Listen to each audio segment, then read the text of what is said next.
Hello. My name is Felipe. I've been working with Inkscape since 2007, but today I'm going to talk about another project that was started last year, which is GNU LibreDWG. It's a library that is part of the GNU project to handle DWG files from AutoCAD, which is a proprietary secret file format. So it involves a lot of reverse engineering of file format. So the background of this project is that in University of São Paulo, where I used to study engineering, I used to talk a lot about free software to the students and to the teachers and so on.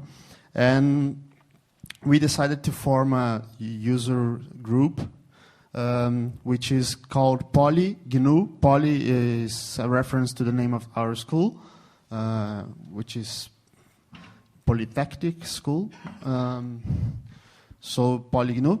And then the first project that we have done was to install free software on one of the laboratories where we were having our weekly meetings.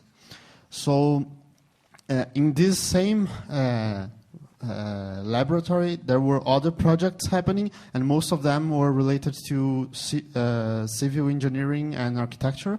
So we knew that once new projects needed CAD, computer-aided design software, they would probably want to reinstall Windows and so on because of AutoCAD.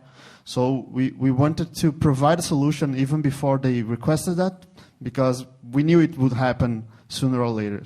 So the first project we did was trying to figure out what is the current state of free software CAD tools. So we listed everything we found in a table with, this is not the complete table, but it looked like that with features we wanted. Sorry, that's in Portuguese, but I can translate something. But these are several features that we thought that people would want in a CAD software, and these are some of the CAD softwares we found. There are more. These are just some of them. And one thing that we noticed is that absolutely all of the free software we found did not have support for DWG file format. So we decided to do something about it. By looking on the internet for references to the file format, we figure out Open Design Alliance, which is a consortium of the competitors of Autodesk that they wanted to have interoperability with content created by AutoCAD users. So the DWG file format as a secret was a barrier to their participation in the market. So they decided to get together and reverse engineer the file format. So it was not us free software developers that reverse engineered that. It was the other proprietary CAD tools developers that decided to reverse engineer the file format. And they released a document, an unofficial specification of the file format that is not perfect. There are some portions of this specification where they simply say, oh, here goes a value, and we don't know what this means. And I just know it's a 8-bit value or 16-bit value, or even strange things like fields that have a variable number of bits, because the DWG format is oriented at the bit level. So it's a bit stream you go parsing. It's not necessarily aligned at byte boundaries. So there are some fields that are unknown, but this is a 180 pages document. And then we found a free software library called LibDWG, which was working based on this specification to implement DWG support in free software, because these guys have released a proprietary library for them to use, and actually for anybody to use, but it's proprietary. So, and at the time it was free. I mean gratis. You didn't have to pay. And nowadays it's not free as in freedom, but also not free as in free beer. And then this guy took that documentation and started implementing it, but there was two problems. It was one guy alone working on the project, and the other problem is, as you can see in this page, they have documentations in English, Portuguese, and Esperanto. But this guy, he decided to implement the library in C language, but with comments and data structures and variables and everything else in Esperanto. So it was a little bit hard to understand his code. So we thought that, well, that's very nice of him to be so in love with this romantic idea of a universal and not political biased language, but we need to have more developers. So we tried to not be unpolite, but we did fork. So we have forked, and just to translate to English. But then he was covering 20% of the specification. 20% of what was written in the specification was implemented, and just for reading, decoding routines, not encoding routines. So after we almost finished translating, because nowadays we still have some words in Esperanto in some parts of the code, but well, almost everything is translated to English. But then we decided to continue the work, and then nowadays we have almost 100% of both encoding and decoding routines implemented, but not tested. So one thing that we need is to have a test suite with DWG files and so on. I'll talk about that later. Another thing that we figured out, but not at first, it took some time for us to discover, was that the Free Software Foundation had, do you know the high priority projects list? It's a list of projects that the Free Software Foundation considers a priority for the free software movement. Stuff like PDF and Flash Player and so on. So they have a list of, I think, 15 projects. And one of these projects was implement free software alternatives for the OpenDWG libraries, which are proprietary.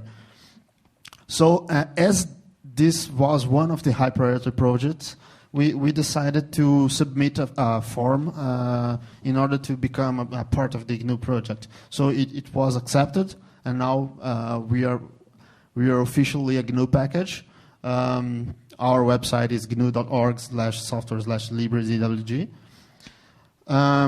And this year we are participating in the Summer of Code through the GNU project. So we have one student that is also a Brazilian. Did I mention I'm from Brazil? Okay, I'm from Brazil. And both developers are from Brazil, and this student is also from Brazil, from the same school. Yeah, it's biased. And he's going to work on the DWG write support. We have the routines implemented, but we do not have testing. And decoding is easy, because if you miss something, okay, you're just reading a portion of the data. But encoding must be perfect in order to other software understand it as not a corrupted file. So encoding is really harder. I think that's a generic statement about data formats. I think it's very common to be harder to implement encoding routines. And he's gonna be working on that. But there's also some other guys from around the world that are participating in the project. And one thing that one of them is doing is test suite. This is some examples of files that we have opened, and converted into SVG. DWG allows 3D stuff and lots of stuff that SVG does not support. But as I had a background in the Inkscape development, so I was familiar with SVG. So in order to test the 2D primitives, I decided to implement a converter to this subset of what DWG is capable of representing. There are some bugs here. As you can see, the strings are not showing up properly. This is Inkscape loading an SVG that was generated based on a DWG file. I have a PDF of this file that we have used as a reference to see how it should look like. I can show it here.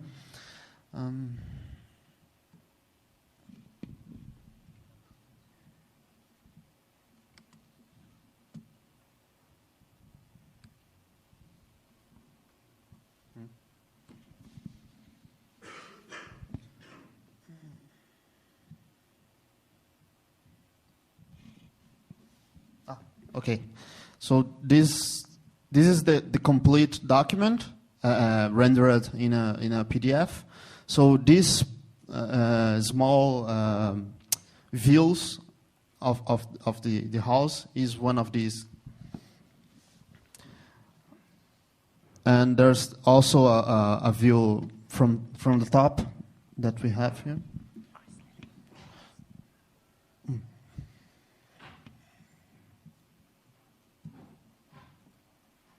Yeah, several views. And from the top, we have some bugs here, but these bugs are in the SVG converter, not necessarily on the library, because LibreDWG is focused only on parsing the file format, not really dealing with the semantics of the contents. This would be a second step for maybe a second library, or the application can deal with it, because it's good to separate things. It's really hard to parse this file format, so we're just loading a DWG file and initializing the values of C data structures, so that other libraries or applications can use it. So this, in this case, the SVG converter is defining the default color of the strokes. It's blue by default. It's not what is reading from the file. It's simplified. There's lots of things that are not showing up here, but probably they are already loaded into the C data structures. It's just that my example SVG converter does not handle what the library has loaded, because we have almost everything implemented already. So except for bugs, probably the information is there. It's just a matter of the application not using it still not using it. So ways to help. There are some objects, such as the 3D solid entity, that have an embedded file format called SAT or SAB, which is save as text or save as binary. And ACES is the name of a computer-aided design kernel, and this is a file format that they used to use in this kernel, and DWG uses it to store the 3D modeling data. And this is another proprietary non-documented format inside a proprietary undocumented format. So it requires some secondary library also to handle it. The DWG versions change from time to time. So there are some fields that are only in the newer versions. So the 2007 version has a header that is encoded using Reed-Solomon algorithm, but we do not know which are the initializing parameters for the algorithm, so it works as encryption. It's not I think it's not intended to be encryption, but as we don't know the initial parameters, we have to guess all of them in order to figure out which one is the correct one. So this is something we still do not handle properly. So the DWG file, the most recent format is 2010. We have no implementation of this version. We already handle files from R13, 14, 15, which is 2000 and 2004. 2007 we can handle except for the headers. We are thinking about implementing Python bindings for the library because there are lots of free software CAD tools implemented in Python. We are working on a test suite. One of the ideas we have is to write a Lisp or VB script to run in AutoCAD to generate an XML file that represents the data structures of the loaded DWG file in AutoCAD, and then do the same in our an application that uses our library to generate an equivalent XML and then compare this. We're thinking of using XML as an intermediate comparison means to see what's not properly loaded by our library nowadays.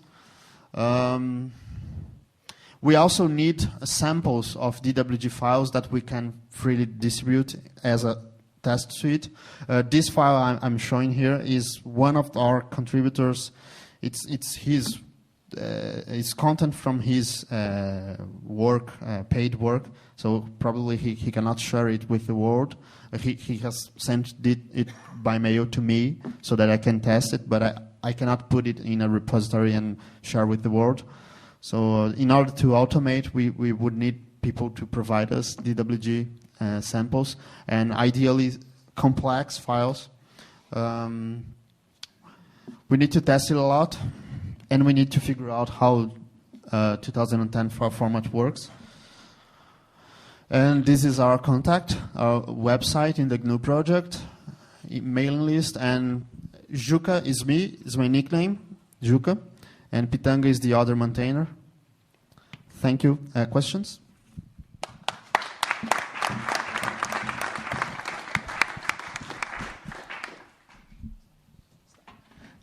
Thank you very much. We take two questions. First question.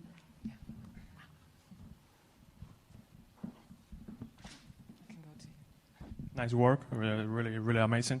But do you consider that maybe your work, unless the right method implementation, maybe it's illegal in countries with software patents? I do not know of any patents on the DWG file, and I do not want to know. But fuck, I'll do it. Another issue with the encoding routines is that some people told us that we should not support encoding, but I think we should. I do not like DWG format. It's a hell to parse, and it's a totally obfuscated file format. The whole purpose of LibreDWG is a project to not be needed anymore.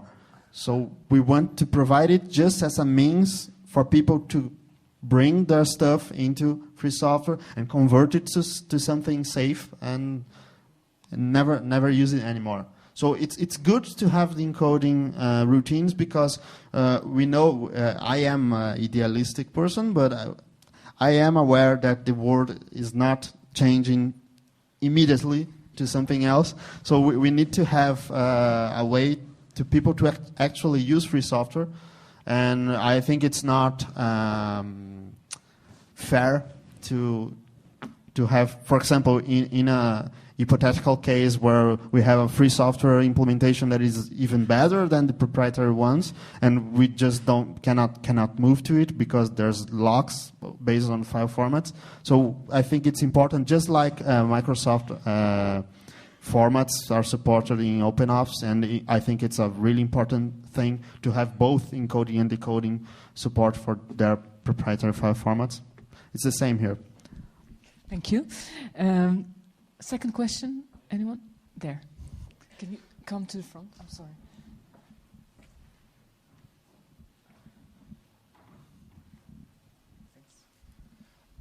I heard about DXF file format, which is a brother of DWG.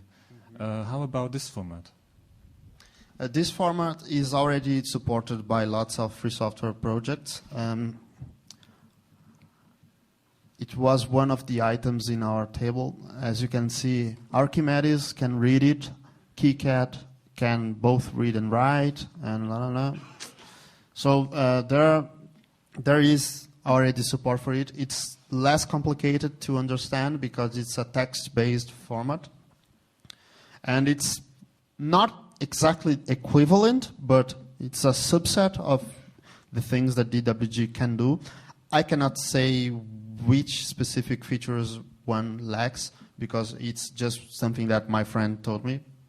So I believe that he said to me, I'm not sure. He said to me that it's not equivalent. But the fact is that people have DWG files and people want to load them and people don't want to be bothered about. You know, it must be so easy as people wouldn't give up using free software because of this. So I think we should have both supported. Thank you very much. Thank you.